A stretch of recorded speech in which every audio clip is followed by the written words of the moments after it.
Welcome back, my friends, to the sweet spot where IT leaders share the insight with other leaders and others that want to lead. My name is Carlos Vargas, and as in every week, I have my two co-hosts, Howard Holton and Paul Lewis. So, you're in the middle of Antarctica? Oh, this is the North Pole. This is base camp 1 at the North Pole. New York is 8,385 miles away. And that's a reference to the fact that today, with the wind chill, it is 7 degrees outside. And that's Fahrenheit, not that wonderful Celsius. It would be great if it was 7 C. I don't know what that is in C. -4, maybe, something? Yeah. It's cold still. Yes, cold. Very cool. It doesn't change the coldness, just changes the measurement. Oh my God. No, I did that wrong. Hang on. That got really bad. It is -13.9 degrees Celsius. That's not bad. that's just a blistery February morning. Yeah, it's very similar here. It's 75. 75. Yeah. Nice. Are you still on that place, Paul? Or you came back home? I came back home, so I did go to our winter white house, which is Blue Mountain. We did 2 days of skiing.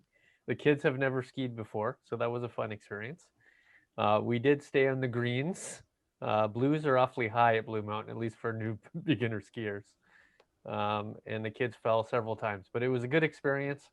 Still pretty expensive. Skiing is not, it's not a cheap family experience. But we need to figure out a new way to do that.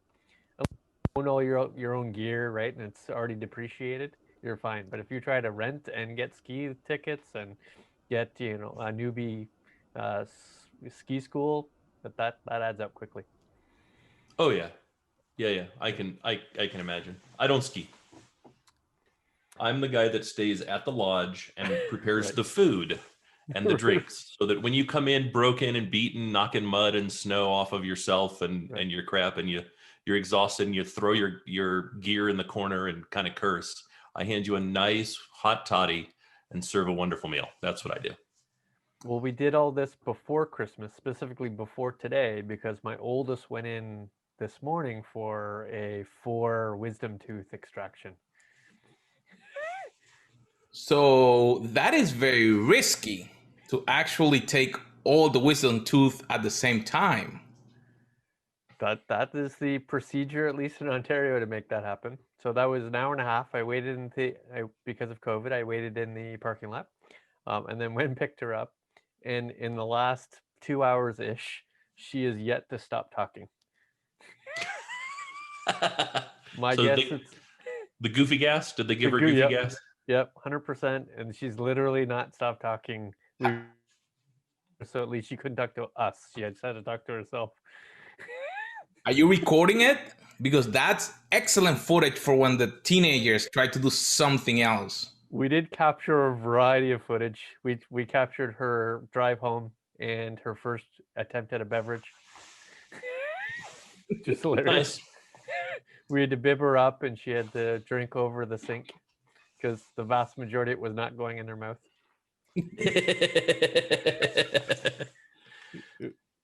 I got one of my last ones removed probably about 5 years ago. And it's funny when you can see the videos after the fact. So looking at skiing, extremely cold, how can you secure yourself and be able to have a great privacy option so you don't have a big risk? So I think what Carlos is getting to is our topic for this week is kind of part 2. The last episode, we discussed our predictions for 2021. And the reality is we only got through a few of them. Right. We did a great job talking about the edge, talking about data center, talking about cloud, talking about kind of traditional crunchy IT topics. But this week we want to talk about security, compliance, and risk. And for those who've been paying attention, and maybe for those who haven't been paying attention, there have been some rather massive security issues lately, some rather massive hacks lately, that at this on this blistery December day here, rolling up to Christmas, you're probably watching this well after that. We still haven't really seen the full exposure from the full context to the full damage done. And the damage looks to be in the tens of thousands of infected enterprises, including many government agencies. So we're not going to do an after action. We're not a security podcast, right? We're not going to dive deep into the SolarWinds supply chain hack. However, it is worth having a conversation about what we see, kind of how do we think this affects the mind of the executive? How do we think this affects the industry? And really, how does that pair with the changes we've seen in the compliance and governance space? And what advice do we have around risk? Kind of rolling into 2021. So Paul, do you want to take it away? Sure. So let's take the most obvious in 2020, which is COVID, right? So the most obvious concern, and I literally just had an interview with a CIO this morning on this very topic. And they said their biggest concern, not their biggest expense, but their biggest concern was that they moved from 5% people working at home to 95% people working at home.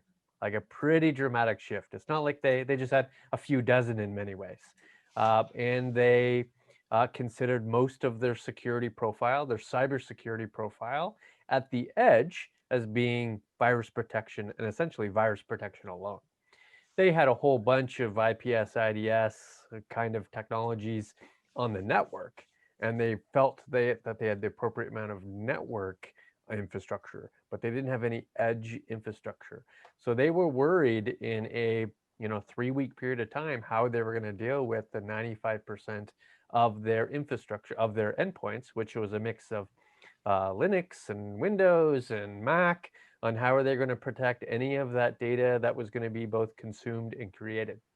And while they were less worried in many ways about corporate data, in other words, what was coming off, let's say, their SAP, they were more concerned over IP, right? They create things, they create products, they create software, and they envisioned that that IP could be stolen if the edge or the endpoints weren't appropriately protected. And they did, within 30 days, go from a zero edge protection scheme to a pretty dramatic zero trust edge protection scheme, and actually introducing an entirely new edge SOC in a very short period of time, because they knew this was the most important, the biggest potential leak. And what they discovered in the first 30 days, once it was implemented, is that up to 10% of their edge devices were already under threat. They already had a variety of malware and ransomware attacks within the documents that people accessed through their email and downloaded and installed on their laptops within 30 days. Do you have the same kind of stories, Howard? Or? I mean, my experience has been nearly identical, right? The conversations that I've had are all about, what does security look like at the edge when the edge is effectively, the hardened can that we created before, we've now cut the lid off of and dumped everything out on the floor. Mm-hmm. We still need the same level of security. And yet, the risk is multiplied. If you've got 10,000 people, the risk that you had before is multiplied by 1,000-fold, not 2-fold, not 3-fold, right? I've got 1,000 times the things to protect. I'm no longer protecting my edge, right? Which is maybe 10 places. I'm now trying to protect my edge, which is now 10,000 places. So I've had the same issue, and it really is critical that we start looking at these things and really thinking about what we're protecting. The answer is we're not protecting everything. Protecting everything isn't reasonable, right? And I think that's kind of been part of the problem with security leading up to 2020, right? Is we really have this lackadaisical attitude to what we're protecting and why we're protecting it. We want to protect the servers. Why? Well, because we don't want all their data stolen, because we don't want to end up in the news, because. but the truth is exactly what you said, right?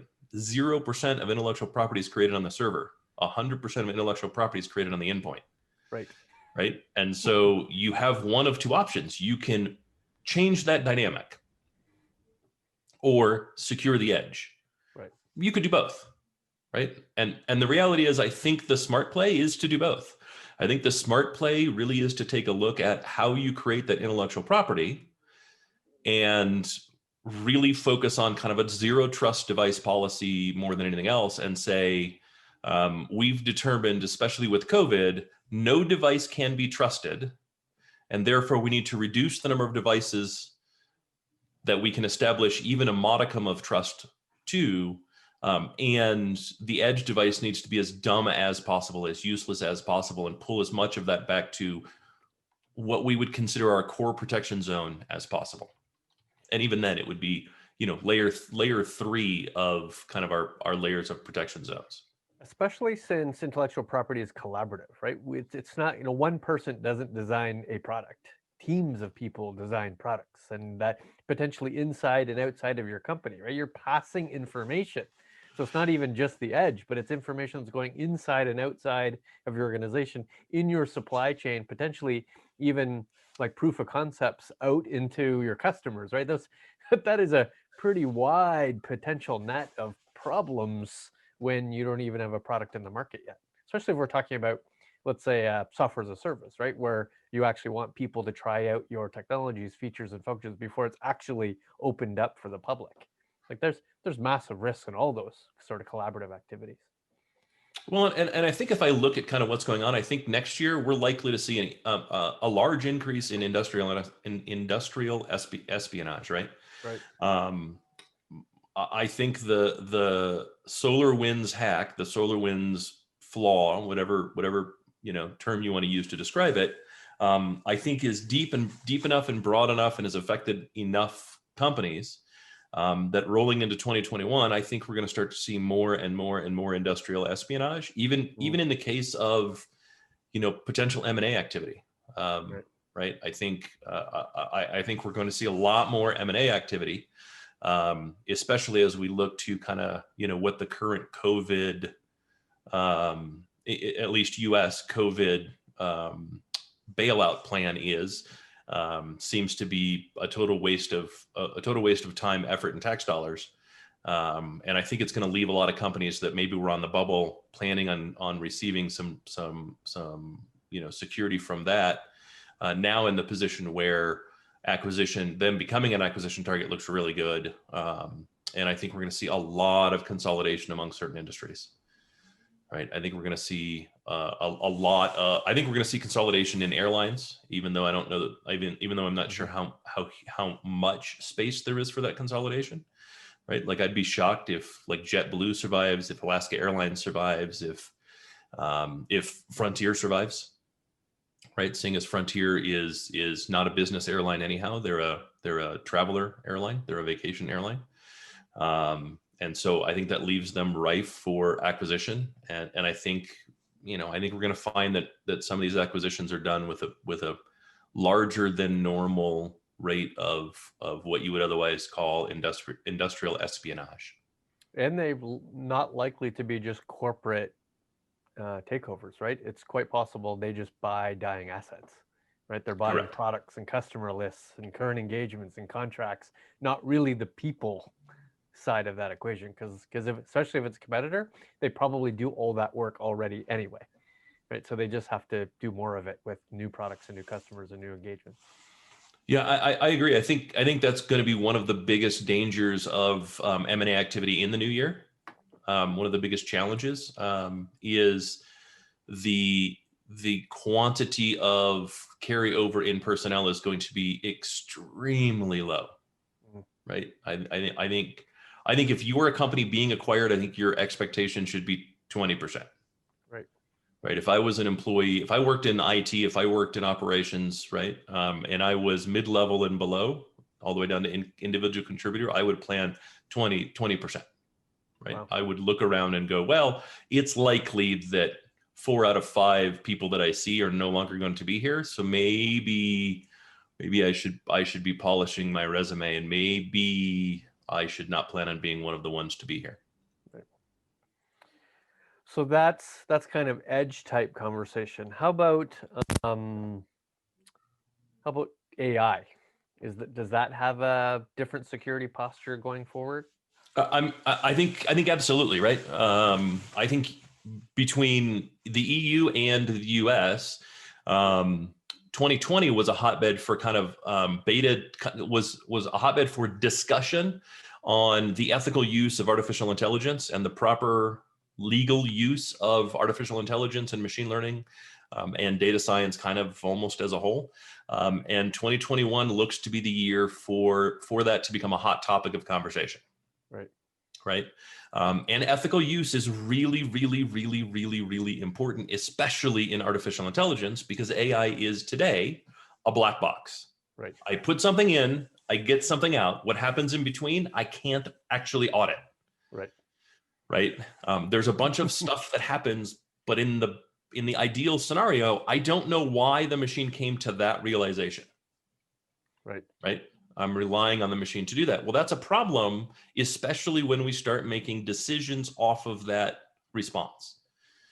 Right. If we make decisions that affect human beings, then you've increased risk, not decreased risk, if you have no explainability. Right. Well, every attempt to add explainability to artificial intelligence ethics requires the ability to explain it to a jury. Right. Okay. That's the least technically astute audience in the world. But I thought a jury of your peers meant everybody in front of you were scientists. Right. I'm a scientist. Right. The challenge with that is how do you build innovation, not stifle innovation? How do you encourage invention? How do you encourage growth within AI and yet still make it explainable? Right. Still make it auditable, right? And as that question hasn't been answered, and as that question is currently being discussed by legislatures who traditionally have no exposure to technology, no understanding of technology, I think 2021 is going to be a very interesting year. And to be honest, my advice for 2021 is pay attention to that conversation and ensure you are as vocal as possible with your legislator. Right? Ensure you explain how critical it is that whatever legislature you belong to, right? Whatever nation you call home, that nation does not pass laws that are restrictive to innovation itself. If we restrict innovation, if the US restricts innovation, we will find ourselves behind China. We will find ourselves behind Russia. We will find ourselves behind, I would say, economies or political policy that is not in our favor, and it will be horribly, horribly bad. I don't mind I would prefer not to, but if we were behind Germany, or we were behind the UK, we were behind Canada, I wouldn't find that so critically damaging. But if we fall behind nations that are not, that are not what you could call true allies, I think that ultimately will be a problem. And the problem with legislation is it's impossible to fix after the fact. It takes a decade to fix after the fact. So that means you have to treat the assets within your AI process as assets, right? So not only do you have to protect the algorithms you might produce, or at least the augmented algorithms that you might come from the default, you also have to protect, in many ways, the training data, right? To say, because you've taken a whole bunch of internal, external data and actually created a whole bunch of attributes and input all that training data to an algorithm.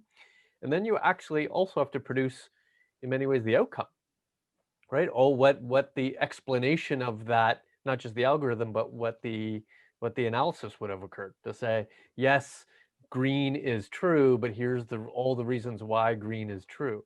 So I got 3 levels of new security assets I need to understand and protect in some way. And a lot of that is electronic. That may be 15 petabytes of video data. And how do I protect that differently than I would have had I not used it to do facial recognition on people coming into my airport. Like, Well, yeah, and I think part of that challenge is, how do I create a log of what was used so that I can recreate it if the information that I get out doesn't provide the response that I'm looking for. right. Right. And I think that becomes really critical, right? Especially in like every single piece of that, I need to change the other pieces in my testing to ensure that I'm getting the answers that make the most sense for the data science question. Right. Right. I need to change the algorithm without ever changing the input data. I need to change the input data without changing the algorithm.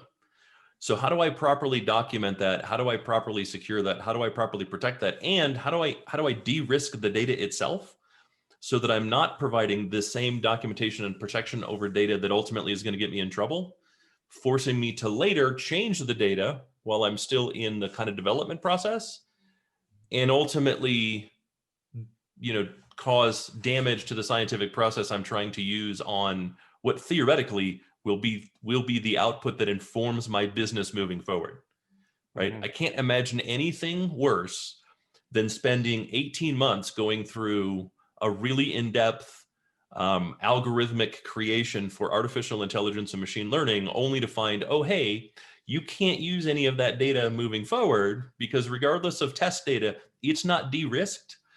And as of today, legislation has forced us to delete that data. Right. Cool. So I have to rerun all of those tests to some new set of data, right? That has been properly de-risked. I would say getting a clear understanding of what de-risking your data means should be on the top list of those working in data and analytics today. Do you think compliance will be extended in the future, maybe not 2020, but extended in the future, to envision a world where you have to detail data lineage from the point you create it to any use for any reason going forward, all the way up to the outcome, Yes. including any algorithms that might actually learn from other data to produce different outcomes? So essentially, imagine an AI world where the algorithm is learning on its own. And every once in a while, you're going to say, hey, tell me what new things you've learned, because you've augmented the algorithm to support that. And those new things you've learned actually was using the data differently. Therefore, the lineage of that data from the point of creation is in fact different. And if that's true, do I now need to tell the provider of that data, the end consumer, that I used it differently? I would say the answer should be yes. The reality is probably maybe. Right. Right. I mean, I personally think what we should be doing today is everything possible to treat data as evidence. Right. Right. And therefore, chain of custody, data lineage, should be a key priority in any data team. Right. Right. I think that's clearly part of data lifecycle management. We do a really poor job of that today. We do an exceptionally poor job of that today. And I think probably not 2021. I don't think it'll be required. 2025 is likely. 2020, 2030, abso-freaking-lutely. Right. And so our best bet really is to do it today. It's like the advice that I've given on GDPR. Right. I've said it more than once. The goal of GDPR was to ensure that we are good data custodians. We have not been good data custodians. Ultimately, even if you are not subject to GDPR, GDPR is a really good series of guideposts to help you understand whether you're being a good data custodian, and really getting you into a position where when whatever the version, photocopy clone of GDPR does hit your geography, does hit your legislature, does hit, impacting your business, you're better prepared for it. What we really don't want to do is be in a situation where, hey, guess what's happening in May? GDPR takes effect in May. Oh, crap, it's March. What do we do? I don't know. Right? And yet that's what we saw time and time again in companies who simply ignored GDPR again and again and again, right? Failed to prioritize GDPR again and again and again. And then when it was all said and done, in 1 year, the fines from GDPR were greater than every other governance policy, legislation combined for their history. Mm-hmm. In 1 year, Google's fine, just Google, was double all of HIPAA's fines for the previous 5 years added together. Wow. It was double. And Google was the third or fourth highest fine, not the highest fine under GDPR. So this has been a tax collection scheme the entire time. Is that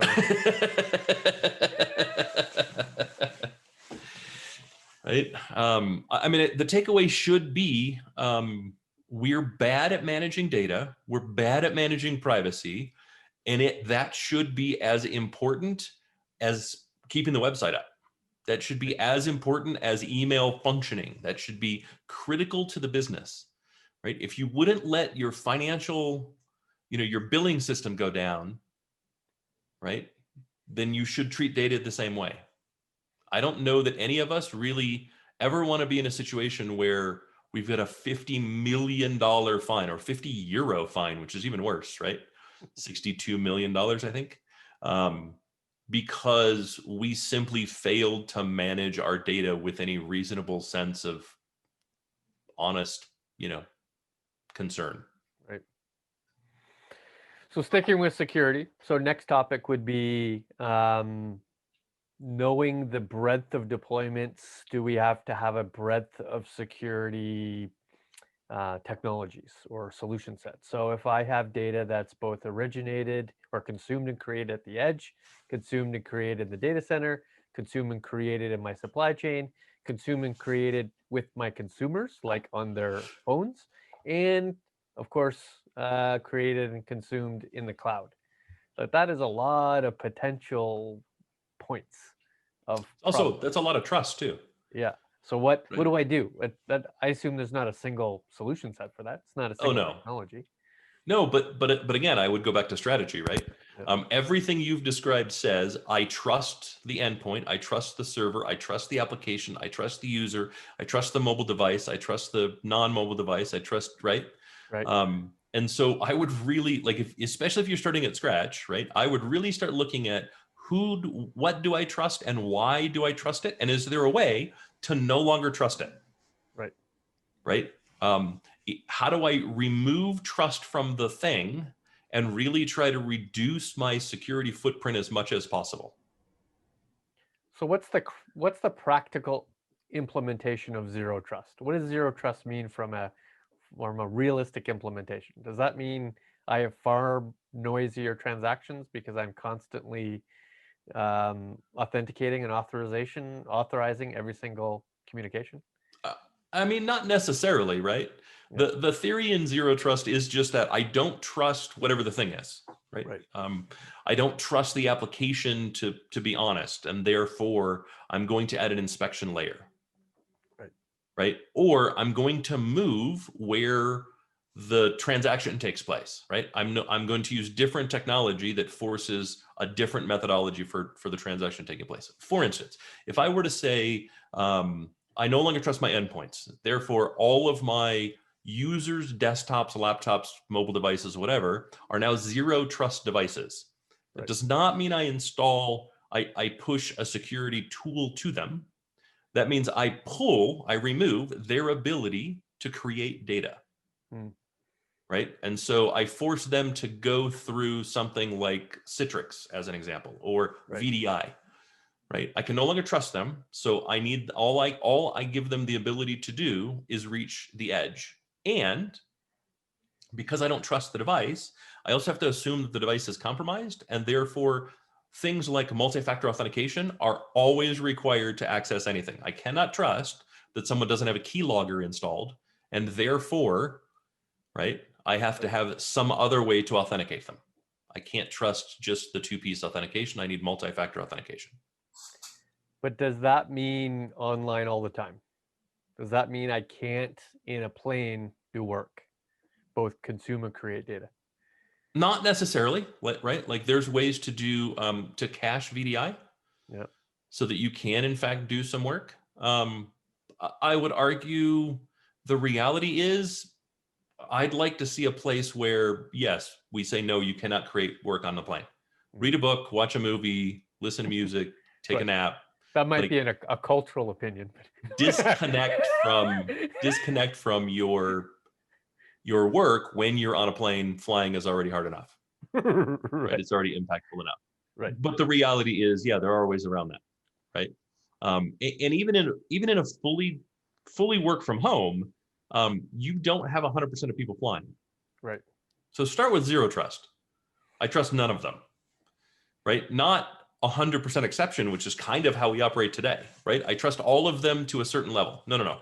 Let's start with zero trust. I trust none of them, and then start working on your edge cases. Okay, cool. So if I have to trust 50 of them, if I have to trust 100 of them, if I have to trust 200 of them, if you have to trust more than 200, find a different job. Right. But let's just say I have to trust 200 of them, right?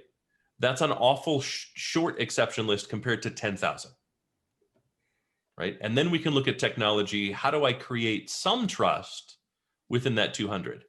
And if we're being honest, and you and I know this from our last position, very, very, very little of the traveling sales job requires VPN access.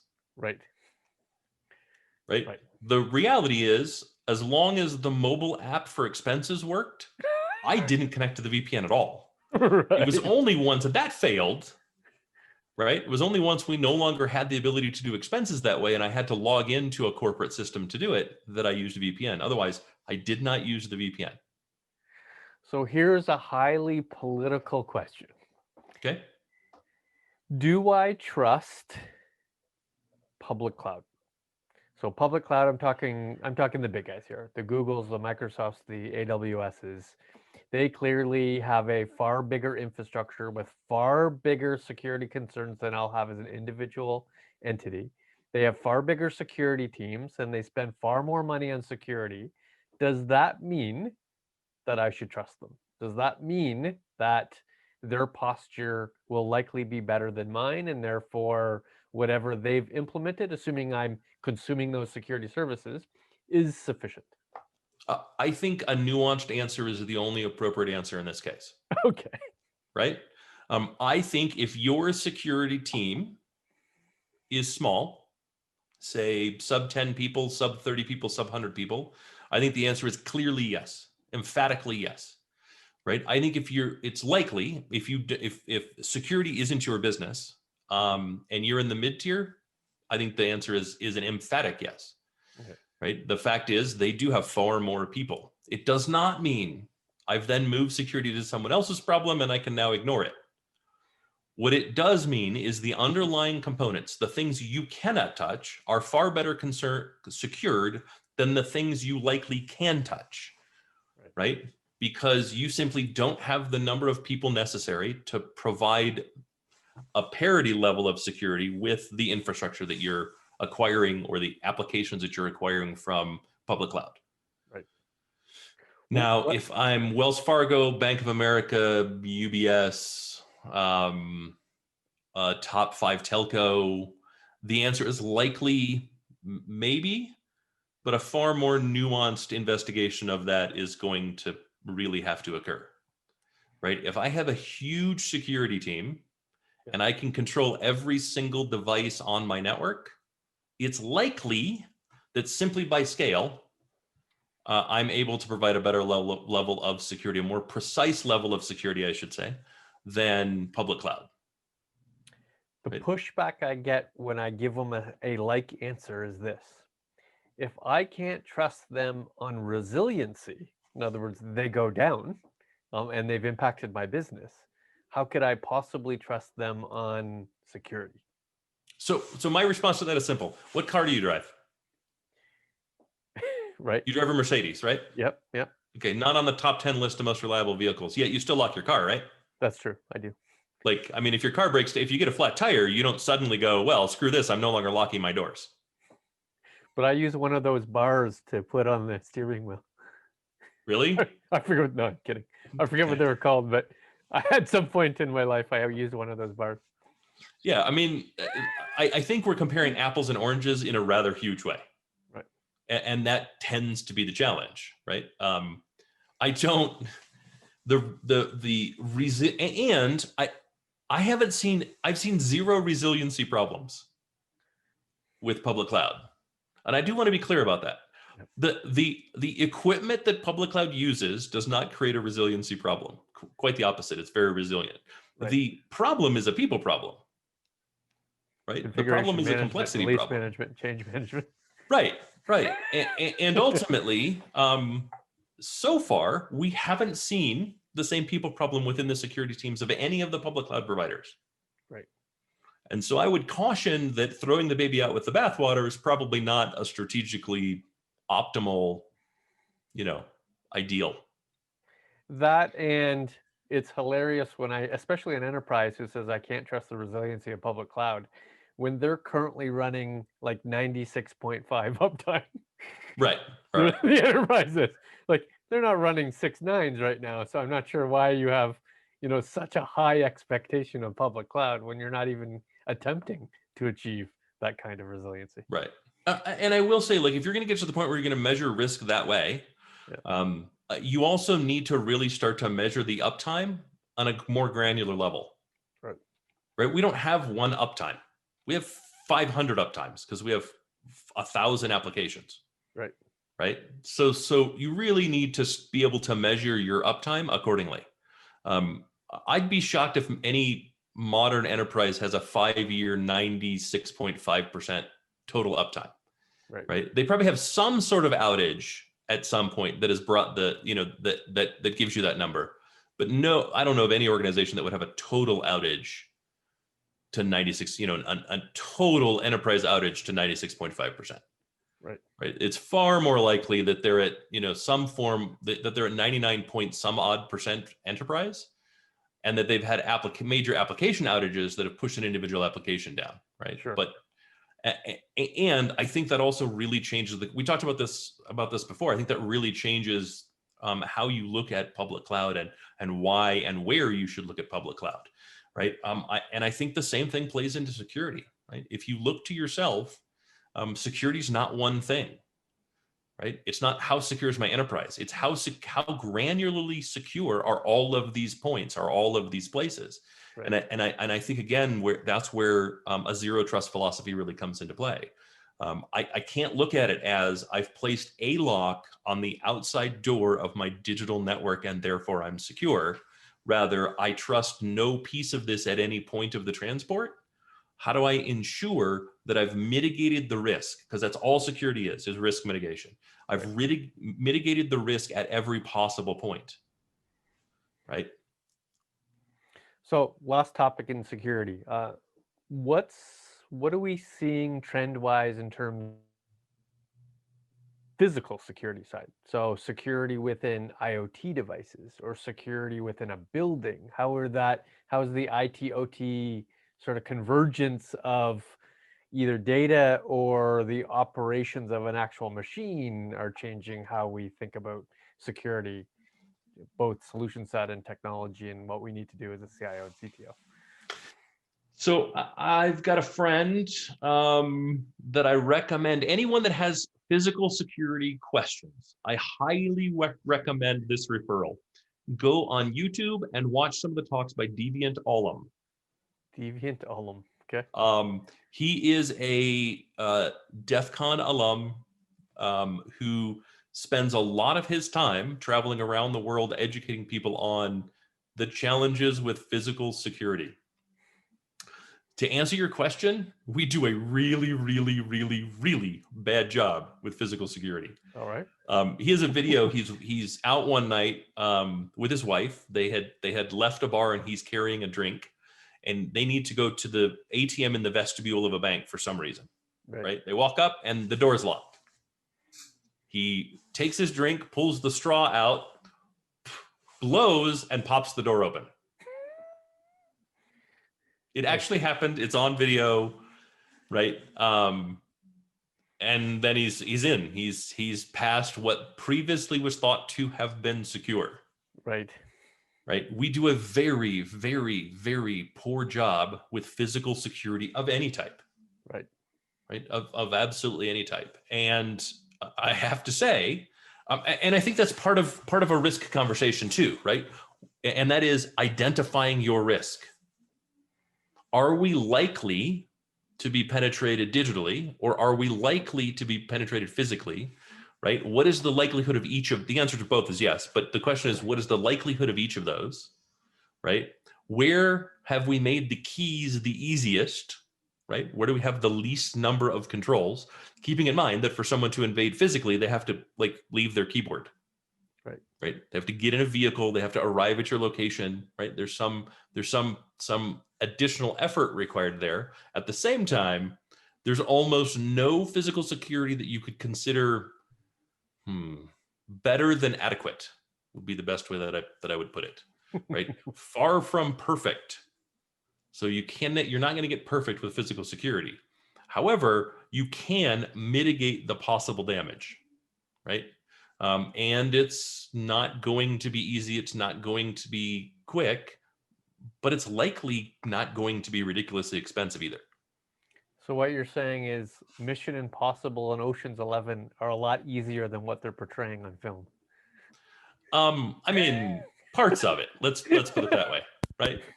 Then I mean, if we think back, how many buildings have you been to where the secured door had a huge gap between the doors? Right. Right? Like the doors, it's double doors, they closed, and when they closed, they rattled back and forth in the latch mechanism. Right. Right. Okay, that's insecure. That's completely insecure. Right. How many times have we left the office carrying our badges in something that wasn't shielded from being scanned? Right. Right. I would say all of the time. Right. It's on my person generally. Right. Because On my even if belt. it's in your backpack, even if it's in your pocket, even if someone can't see it, right, they can still scan it. Right. And then let's take it to an even worse level. How many times have you run into someone in a restaurant, bar, sporting event, walking down the street and gone, "Oh, hey, you work for insert company here." And they went, "Yeah, how did you know?" "Well, Bob, the way I know that is, even though we've never met, your badge is right there and it says, 'Hey, I'm Bob Miller and I work for HP.'" Right. Right? Or IBM or insert whatever company here. Right? If we're enabling those things, we're also increasing the possible risk when it comes to physical security. Because we've now told them who a valid user is, what the company is, and here's my badge, please scan it. And I don't have to be that close to make a duplicate of the badge. And the systems are frankly just not that good. Is the bigger risk ill affecting the physical attributes of the machine, or accessing the data of the machine and or the data of the network because you now have access to the machine? I mean, if I can get physical access to the network, Yeah. my ability to find a soft spot increases tenfold. Right. And I think that's really kind of the valid point. There's a lot I can do to the machine itself to ensure if someone steals the machine, they still can't access the data. Right. But if the machine's powered on and thinks that it's working and I've connected to it with a keyboard, monitor, and mouse, I got my little KVM connected, Right. there's a lot more I can attempt to do. Right? Insert a Raspberry Pi in between. There's a lot more I can attempt to do.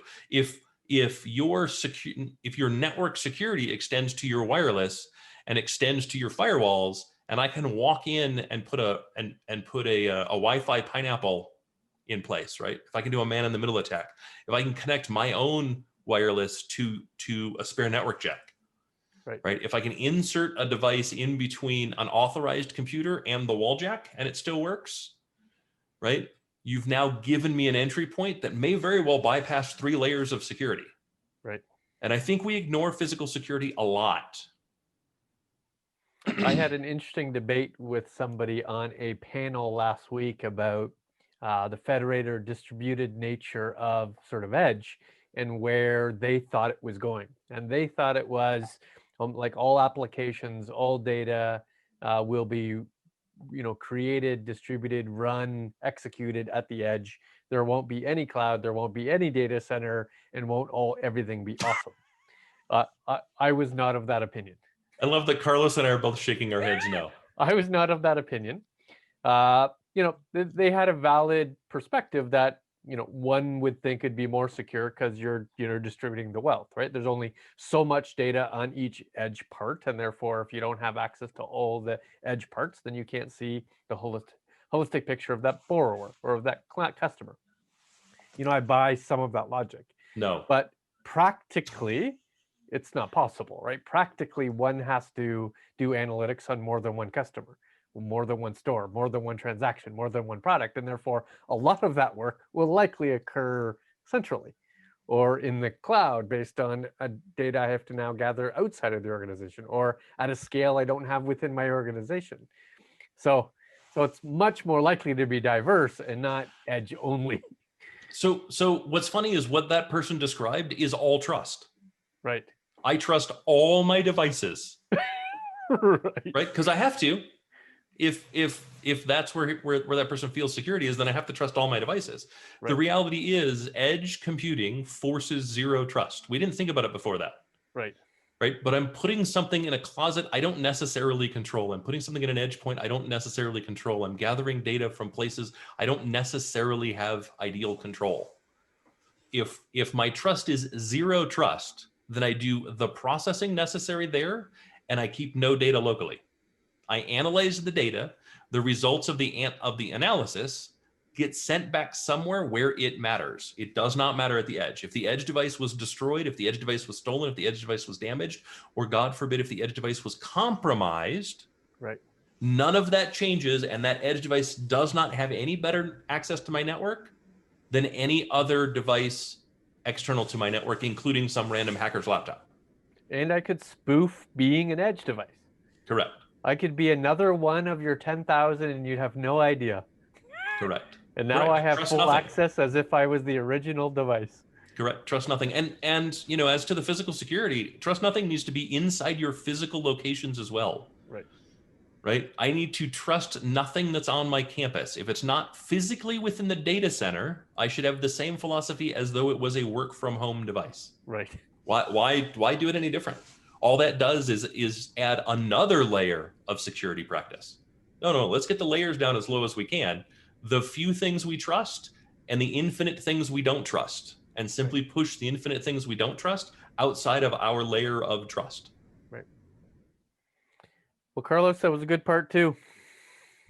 So after listening to all this that you guys were talking, the leaders that will be listening to this may think, okay, how do I share this with them, my technical teams? What will be a recommendation that you guys can give so the executive, the CIO, the CTO is gathering all this information that we're sharing? What can they tell their technical teams so they can start getting ready, prepare, do some research so they can support any initiatives that could fall under this area? Well, that is going to be really hard to sum up because this has been this has actually been very deep for us. Mm-hmm. We tend to be almost strictly strategic, right? Almost strictly opinion based, and frankly, we went a little bit deep on this. So I would say, break it up into parts. Pick some of your teams that you want to have some idea of kind of the governance landscape, right? And say, hey, I'd really like you guys to spend some time understanding, what do these things mean? What does CCPA mean? What does GDPR mean? If you just started with those two, you'd probably be in an okay position. And what has been happening within our own government, our own legislature, to kind of address the issues addressed by those two things, and then put together some advice that you would give to me as the leader on what the company should do to kind of prepare. Just like your top 5 bullet items. Don't go deep. Just the top 5 bullet items that you think we should do, right? Where do you see a flaw? And if you've got 11 teams that work for you, as a CIO, you probably have 11 end teams that, big, bulky end teams that work for you. You should get back about 55 responses if each of those 11 teams give you 5, of which 2/3 will be duplicated. So you probably will end up with about 20 really good things that you could do today that those 11 teams see as low-hanging fruit. If we duplicate that and you go to the security and you go to everybody, same teams, inside and outside of security, and you say, We need to move to zero trust. We need to move to trust nothing. Let's assume every device, every application, and every user is cheating on us. They've cheated in the past and we know it, so we don't trust them anymore. Yep. How should we change the way we operate to mitigate the risk, assuming none of these things can be trusted? Right? And then I would do the exact same thing for risk. Don't give it to everybody. Just pick one person from each of those 11 teams, right? If it's a massive team, pick 2 people, right? But mitigate it, right? And then do the same thing with risk. Where do you see our risk? Right? If we define risk as the things that cost us money and the things that damage our reputation, what are the 10 things that you would see, right? Same thing with physical security. Hey, I need, X number of people to be, we're going to call them hall monitors. I want you to spend the next 3 months jiggling every doorknob, wiggling everything, and frankly, watching the Deviant Ollam channel, because let's not get overburdened. Everything that guy points out that he says, please, dear God, don't do this. I want you to find every one of those that we've done and let me know. And let's put together a list. At the end of, let's say 90 days, right? Because people have other jobs to do too. At the end of 90 days, you'll probably have 100 things that are low-hanging fruit that you could do to immediately and probably inexpensively shore up your enterprise and make it more secure, both digitally and physically, better in a position to handle and manage governance, and have a better understanding of what you need to do to de-risk the enterprise for the low-hanging fruit. It's not going to be thorough, but if you start that, you'll start the process, and then I would simply do the exact same thing for the next quarter, only rotate the responsibilities. So the same person doesn't do governance twice in a row. Right? 1, you'll get a different perspective, so you get a different response, and it won't be the same 25 things again. And 2, you'll educate yet another person on your team to that particular event. At the end of 2021, you'll be in a far better position than when you started, as long as you're taking activity. Plus, all of your employees will now feel like they've been enabled to affect the organization positively. I have nothing more to add. I agree with everything Howard said. That's been an awesome summary. And my friends, as always, make sure that you take the time not only to listen, summarize it like Howard mentioned on your own words, and share with your teams and with other folks, because the idea is that we can continue to grow as leaders so we don't get caught when something happens. So make sure that you subscribe, you share, and we'll see you on our next episode.